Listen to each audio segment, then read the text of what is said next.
My family skipped my housewarming for my sister's big content day by midnight. A voicemail exposed a dark scheme they'd hidden for years. I bought my first house at 26. Not a mansion, not some real estate flex with marble countertops and 7 bathrooms. Just a solid 3-bedroom with a squeaky porch swing, a creaky stair, and enough space to finally breathe without hearing someone else complain about the thermostat. It wasn't luck. It wasn't a gift. It was 100 side jobs. One used Honda with 230,000 miles and a kind of budgeting that made ramen noodles feel like a luxury meal. I'd been saving since I was 17, ever since my parents told me, "You're going to have to figure things out on your own. We've got your sister to think about." Classic Emily, my older sister by 2 years, was the kind of golden child who practically glittered. Straight-A student cheer captain, allergic to effort but somehow always working on something big. That big thing had so far included a failed Etsy jewelry line, an online yoga program with 0 clients, and most recently, an auto lifestyle influencer gig, which, near as I could tell, meant she posted mirror selfies in dealership bathrooms and called it marketing. But none of that mattered to my parents. They were hooked. Everything she did was ambitious, brave, visionary. Every job I took was just temporary manual labor or my favorite fine for now. So yeah. When I bought the house, I kept it quiet for a few weeks. Not because I wanted it to be a secret, but because I didn't want the congratulations to feel like backhanded compliments dipped in guilt. But eventually I caved. I sent out a simple group message to the family chat. "Hey everyone, housewarming this Saturday, 5 p.m., nothing fancy, just drinks, burgers, and finally a place with my name on the deed. Would love to see you all." I even included the address, a cheesy thumbs up emoji, and a photo of the welcome mat I just bought. It said, "Wipe your paws," with a cartoon dog on it. I thought it was clever. No one replied for 6 hours. Then my mom finally sent, "Oh honey, Emily might be doing a thing that day, but we'll see." A thing? What thing? So I texted Emily directly. "Hey, you making it to the housewarming?" Her reply came almost instantly. "Gee, totally would, but I'm doing a test drive that day. It's kind of a big content op. Sorry, we'll hang soon though." 2 hearts. A test drive. My sister was skipping the first major milestone of my life for a test drive. I stared at her message for a solid minute, trying to convince myself I'd misunderstood. Maybe it was a job interview, a sponsorship deal. Maybe the test drive was code for something deeper, like a mental health retreat or training course. But no, when I checked her Instagram later, she posted a countdown timer. "Big day coming, new car vibes, new content, let's go." And the caption, "Manifesting horsepower plus haters, #vroom vibes only." That evening, my dad followed up with a quick, "We'll swing by next time. Congrats, kiddo." Not even a promise, just a vague drive-by offer like I was some roadside attraction. I spent the rest of the week cooking, cleaning, and mowing every inch of the lawn twice. I hung up string lights on the back patio, bought 3 folding tables, iced 10 sodas, and splurged on one of those charcuterie boards with labels for brie and not brie. I even bought champagne. Not the cheap stuff either, the kind with a cork that actually pops. At 4:45 p.m. that Saturday, I put on my best button-up shirt, lit a citronella candle, and sat on the porch waiting to hear tires on the gravel driveway. By 5:30, the candle had burned halfway down and the cheese had started sweating. By 6:15, I'd accepted the truth. They weren't coming. Not because of a flat tire. Not because of an emergency, but because my sister had an opportunity and I wasn't one. I thought about calling someone else. A few coworkers, maybe my friend Joe from the old warehouse job, but it felt too late, like throwing out a last-minute you-up to people who already knew they weren't plan A. So I went inside, grabbed the champagne, popped the cork. It hit the ceiling like it was trying to escape the tension, and poured myself a glass. Then I toasted to no one. "Here's to owning a house," I muttered, "and sitting in it alone." Bruno, the neighbor's scruffy dog who always wandered into my yard like he paid rent, barked once from outside. That was the only applause I got. The sun went down. The lights on the back patio stayed on, and I just sat there staring at the glow bouncing off the sliding glass door, thinking, this should have felt different. By 11:45, the ice had melted in the cooler, and I was debating whether to pack up the chairs when my phone buzzed once on the kitchen counter. Just once. No name, just a number, and then nothing. I didn't sleep that night, not right away. After the last citronella candle burned out, I wandered back inside my empty house. This time it didn't feel peaceful. It felt hollow, like a stage set waiting for actors that never showed up. The cooler water had gone lukewarm.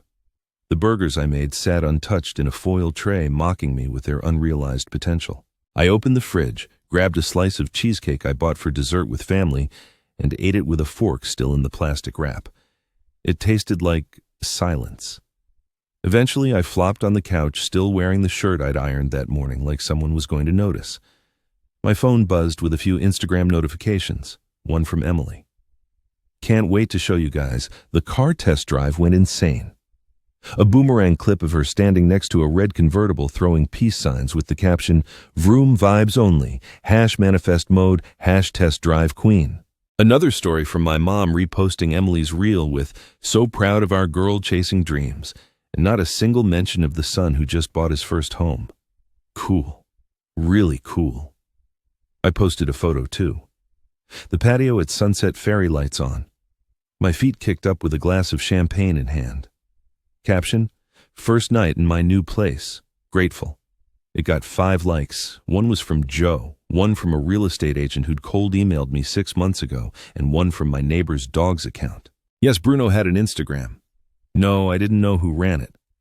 I shut my phone off for a while, sat in the quiet, tried to convince myself I was fine, because, honestly, what was I expecting? Streamers' confetti, a marching band playing "We're Proud of You, Kid" on the front lawn. It's not like this was the first time they let me down, just the first time it really stung in my own house. At 11:45, I turned my phone back on.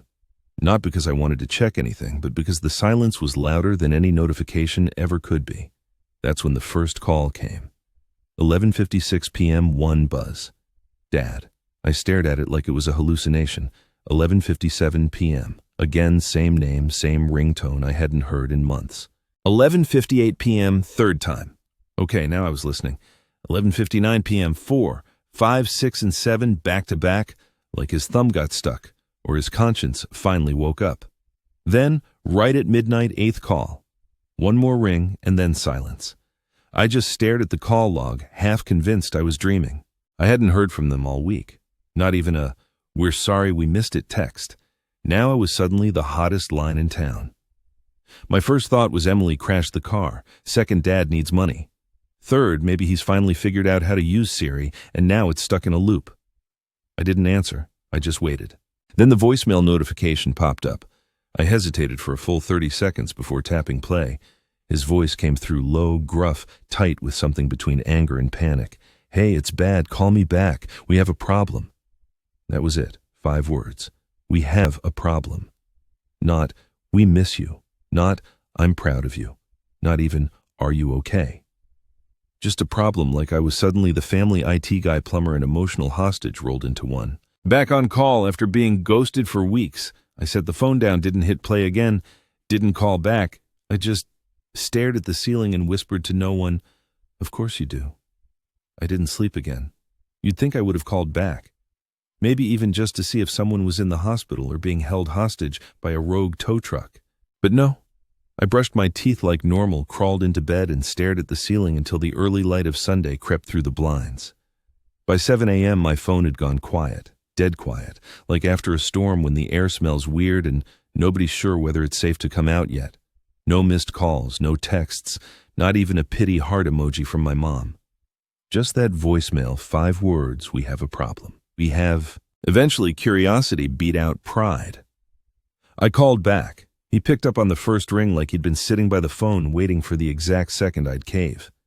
"Finally," he barked. "What took you so long?" "Sleep," I lied. "What's going on?" There was a long, heavy pause. I could hear him exhale like he was trying to light a cigarette but couldn't find the lighter. "It's your sister," he finally said.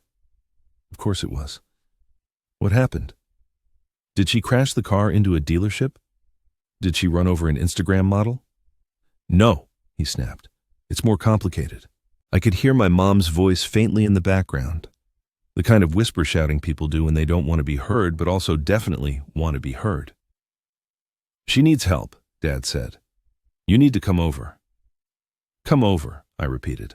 "I hosted a whole housewarming party yesterday. Remember that you were all busy doing donuts in a parking lot." "This is serious," he said. "It's about your name." That stopped me cold. My name, another pause. Look, he said, lowering his voice. The new house Emily's moving into, there was some confusion with the paperwork. Something got mixed up. The mortgage company called this morning. Apparently they have you listed as the primary co-signer. I blinked. Wait. Excuse me. You're on the documents, he said quickly, like if he said it fast enough I wouldn't get mad. Just for the mortgage part. The mortgage part. Dad, that's the whole part. It was just easier this way, he said, suddenly defensive. You've got better credit, stable income. You know Emily's been between gigs. She's been between personalities. She's family. So you forged my name. There was a pause long enough for me to hear my blood pressure rising. No one forged anything, he said. We just applied on your behalf. It's not like you're going to miss the money, and it helped to get her the approval. It was for a good reason. I didn't even know what to say. I sat on the edge of my brand new bed in my brand new house, staring at the champagne cork still lodged in the ceiling, and wondered how many legal statutes had just been violated in a single favor. You used my information, I said slowly without asking. We figured you'd be okay with it. There was a silence on the other end. Then my mom's voice again, clearer this time. Tell him to stop being dramatic. I nearly dropped the phone. So let me get this straight, I said, keeping my voice calm even though I wanted to scream. You all missed my housewarming because of a test drive, and now you're calling because the house Emily's moving into has a mortgage under my name. It's not like we thought it would matter, he said. You're not even using your credit for anything right now. That line nearly made me black out. I bought a house last month, I growled. There was a beat. Oh, yeah. Oh, he coughed. Well, maybe you can talk to the loan officer. Explain it was a favor. I think they're panicking because someone flagged something. Yeah, I said. That someone was me. Silence. You already know. I froze the loan this morning, I said flatly, before I even called you back. Why would you? Because I checked my accounts, I snapped. Because I earned this life, and you all thought you could just slap my name on your mess and I'd smile and carry it. Another pause. You're making this into a bigger deal than it has to be. I laughed once, sharp, bitter, empty. Well, I said, tell that to Emily. It took her until noon to call, which honestly shocked me. I figured Emily would FaceTime me from the driver's seat of a car she couldn't afford with sunglasses the size of dinner plates and that fake influencer voice. OMG, this is so chaotic. But instead she sent a text first. Hey, can we talk? This is spiraling. LOL? LOL, not sorry, not. Let's clear this up. Just LOL. I didn't reply. She called 2 minutes later. I answered on speaker and set the phone down on my counter while I sliced a bagel. I figured if I had to listen to her nonsense, I might as well get breakfast out of it. Hey, she started drawing out the word like we were catching up after brunch. I didn't say anything. She sighed like I was the exhausting one. Look, I didn't even know about the mortgage stuff. Okay, Mom and Dad handled it. They said it was just a cosigner thing. You weren't supposed to be, involved. I paused mid-slice. Emily, it's a $470,000 loan under my name. Okay, but no one's asking you to pay it. Oh, good, I said flatly. So when the bank comes knocking, I'll just hand them your Instagram handle and say, don't worry, she's manifesting rent this month. She groaned. Why are you being so dramatic? I actually laughed. Dramatic, you stole my identity to buy a house and skipped mine to celebrate yours. Forgive me if I'm not throwing confetti. You weren't even using your credit, she fired back. And you always make everything about you. That's why no one tells you stuff. No, I corrected. No one tells me stuff because they know I'll say no, so they go behind my back and assume I'll clean it up anyway. She went quiet.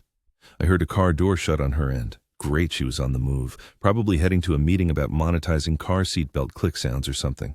Can you just help fix it? She asked finally. I already put down a deposit, and I need this house. My content's been popping lately, and this would be perfect for my brand. There it was. Not, I'm sorry. Not, you're right. Just, this would be perfect for my brand. I sat down, calmly took a bite of the bagel, and chewed for a long time. Then, no. She went full silent. Wait, what do you mean, no? I mean, I'm not fixing it. I froze the application, locked my credit, and flagged the account. If that causes delays or nukes the deal that's on you. Her voice shifted.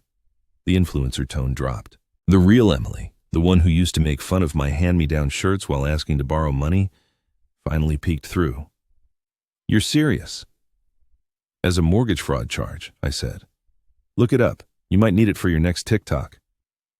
You can't do this to me. Oh, I didn't, I said. You did this to me. I'm just responding. You're ruining my life. No, I said again. I'm protecting mine. Click. I ended the call. I stood there for a second, heart pounding.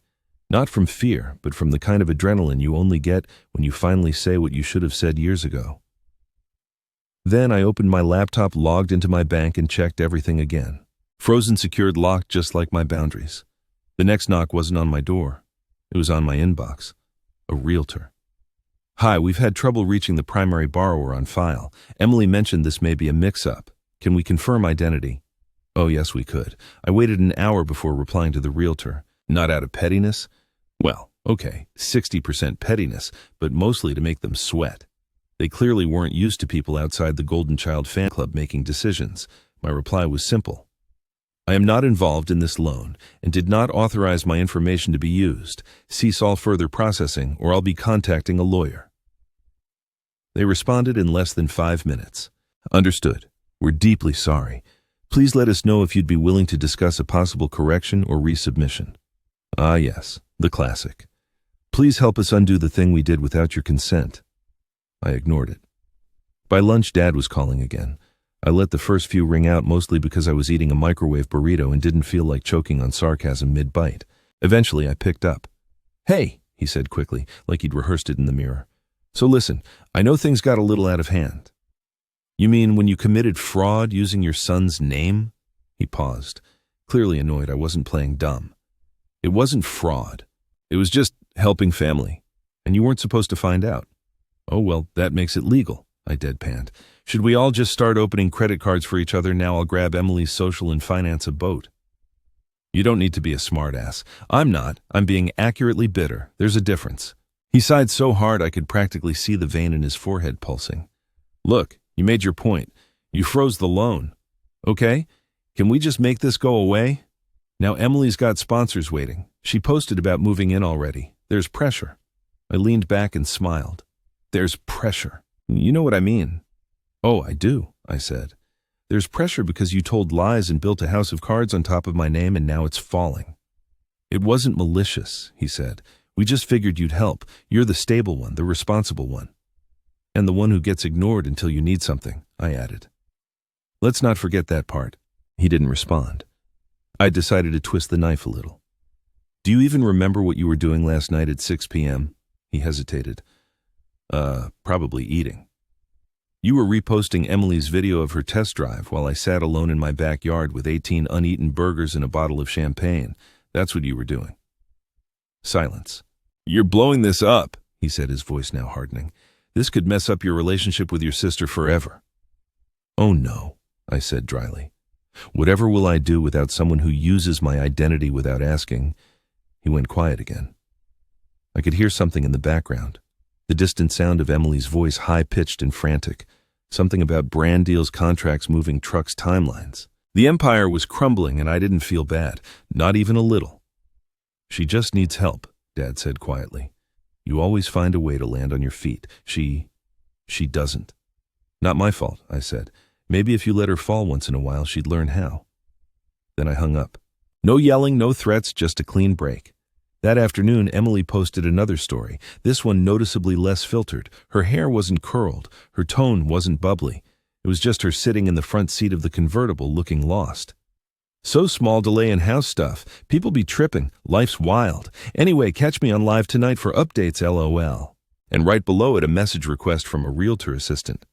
Would love to resolve this privately. Are you open to negotiation? I clicked ignore.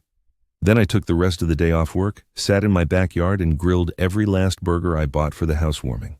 Bruno sat beside me, tail wagging, clearly approving. At least someone showed up. I should have known she wouldn't stay quiet. By the next morning, my phone buzzed with a notification from Joe. Yo, did you see Emily's post? I hadn't. I wasn't following her anymore. Hadn't been since she unfollowed me 2 years ago for messing up the aesthetic with photos of work boots and drywall. But curiosity got the better of me. I opened my browser. There it was, a dramatic black and white Instagram reel set to emotional piano music. Emily sitting cross-legged on the floor of an empty living room, looking down like she just lost a pet turtle. Caption: Sometimes family lets you down in ways you never imagined. I trusted someone I loved, and now my dream home might slip away. I'll be going live at 8 p.m. to talk about what really happened. Please be kind. The comments were already filling up. You don't deserve this. Who would do that to their own sister? You're so strong, Queen. Let us drag him. Drag me? Oh, they had no idea. I didn't even have to respond because Karma did it for me. By noon, someone I still don't know who posted a screenshot in her comments. It was a snippet from a real estate listing showing the mortgage pre-approval info with a very familiar name listed first. My name. Then another comment popped up underneath it. Wait, why is her brother on the mortgage if she's paying for the house? And that's when it all unraveled. People started asking questions. Screenshots surfaced of her bragging about the new house. Someone found the original post where she said she was manifesting approval vibes. And someone else found my housewarming post. Why'd her family skip this same night she was test driving? That's cold. I didn't say a word. I just watched. By 4 p.m. her comments were disabled. By 5 p.m. she deleted the reel entirely. And by 6 p.m. Dad was calling again. This time I answered with Bluetooth while driving to the hardware store. What now? I said. You need to call her, he said. She's devastated. She says people are turning on her, calling her a liar. She is a liar, I replied. She just didn't expect receipts. She's your sister. She's a grown adult who stole my name for a loan and turned the internet against me. I'm good, thanks. He groaned. You're being impossible. No, I said. I'm being calm. You should try it sometime.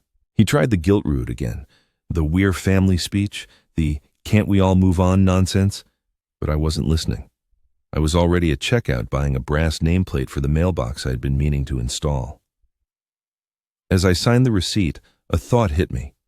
Not petty, not spiteful, just perfect. I walked outside, sat in my truck, and pulled up my phone, opened notes, started typing. Hey folks, I usually don't share family drama online, but since someone decided to twist the story, here's what actually happened. I listed the facts calm, clear, direct. No name-calling, no rants, just screenshots of the mortgage email, the realtor messages, and the voicemail transcription that started it all. We have a problem. Then I ended with one sentence. Imagine skipping your brother's housewarming only to end up needing the house he bought to fix your mistake. I didn't post it yet, but I saved it because something told me the story wasn't over. I didn't think she'd actually show up. But then again, Emily had a gift of 6th sense for when the world stopped spinning in her direction. It was late afternoon when I heard the knock. Not a polite, I come in peace knock. Not the sad double tap of someone unsure if they're welcome. This was an angry, impatient knock. 4 sharp thuds like she was trying to break the door with her acrylics. I opened it slowly. There she was. Designer sunglasses, oversized hoodie that probably cost more than my lawnmower, and an expression like I had just keyed her car. You didn't answer my messages, she snapped. You mean the one that just said, wow, or the one with the eye roll emoji? She pushed past me without asking like it was still 2007 and I had to share my snacks. You don't get to ruin my life and then ignore me, she said, tossing her bag on my couch like she lived here. I didn't ruin anything, I said. I just stopped letting you take whatever you want. Oh, spare me, she scoffed. You always act like the victim, like the whole world owes you for having a hard time growing up. I stared at her. You used my name to secure a $500,000 loan, I said. Then tried to spin the story on social media like I abandoned you. Because you did, she exploded. You froze the loan, and now everything's falling apart. The deal's collapsing, the realtor's ghosting, and I have nowhere to go. You had a housewarming to go to, I said calmly. You skipped it. She blinked. And now you show up here because what, you need a place to stay? She crossed her arms. I need you to unfreeze the mortgage. I didn't say anything. I already promised sponsors I'd be doing my home journey series. The whole thing was supposed to start next week. If this falls through, I lose deals. I lose followers. You don't get it. You're right, I said. I don't get it because I've never had the luxury of lying to people for money. She stepped forward, lowering her voice. You owe me. That made me laugh, a short, hollow sound. I owe you, I repeated. For what? For being family. For always being there. I didn't ask to be the favorite. Okay, I didn't choose any of this, but it's not like you've been perfect either. Yeah, I said. I've been too quiet. She went still. I've been the guy who fixed your car, covered your bounced Venmo charges, and answered midnight calls when your networking event went sideways. I've been the spare key, the secret ATM, the free therapist. Then I walked over to the kitchen counter, grabbed my phone, and opened the Notes app, the one with the post I'd written the day before. Her eyes narrowed. What's that? I turned the screen toward her. Let her read the first few lines. She went pale. You wouldn't. I would, I said, but I haven't because I'm giving you a choice. She swallowed. You can leave right now. No more lies, no more fake crying, no more guilt trips. Or, I tapped the screen. The blue post button hovered under my thumb. I explained to your 80,000 followers how you nearly committed federal fraud over a kitchen island with marble countertops. Silence. Her lip twitched. She looked like she wanted to scream, but she didn't. She just grabbed her bag off the couch. This isn't over, she muttered. You're right, I said. It's finally starting.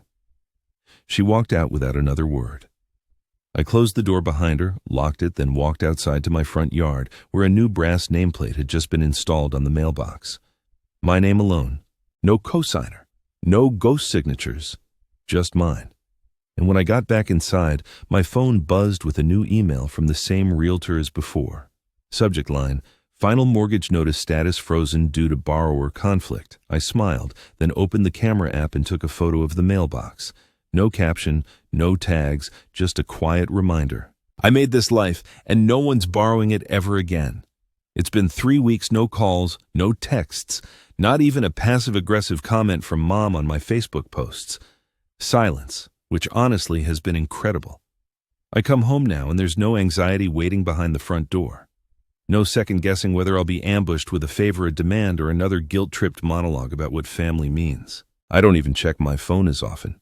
It's peaceful, which is ironic, because for the first time in a long time, I feel like I'm finally heard. Turns out when you set boundaries so hard, they echo. People do eventually get the message. Emily's social media went dark for a few days after that visit. Then she reappeared with a selfie and a vague caption, "Growth season, new chapter loading." I didn't comment, though someone did tag me under it with a popcorn emoji. I laughed, then blocked the thread. I'm not in the business of feeding drama anymore. As for the house she was trying to buy, I heard through Joe, of course, that the deal fell through completely. The realtor dropped her. The mortgage company launched an internal investigation. She's currently living in a short-term rental with half her stuff in storage and a lot fewer followers than she had last month. Funny how that works. And my parents, they haven't apologized, not directly. But the other day a card came in the mail. No return address. Inside was a blank note with just 5 words scribbled in familiar handwriting. We didn't handle that right. No signature, no request, just those words. I didn't respond. I just tucked the card into the junk drawer next to the extra screws and spare batteries. Maybe I'll keep it, maybe not. But here's what I do know. This house, it's mine. Not just on paper and spirit. Every inch of it was built on the years I spent grinding, sacrificing, swallowing every insult about real jobs and blue-collar life. Every tool in my garage has a story. Every corner of this place holds a lesson. I didn't need a party to make it real. And I definitely didn't need their approval. This life wasn't gifted to me. It was earned. And now, every time I step outside and see my name on that mailbox, not shared, not borrowed, not photoshopped into a post for fake likes, I smile because they missed the housewarming. But I didn't. I showed up and that was more than enough.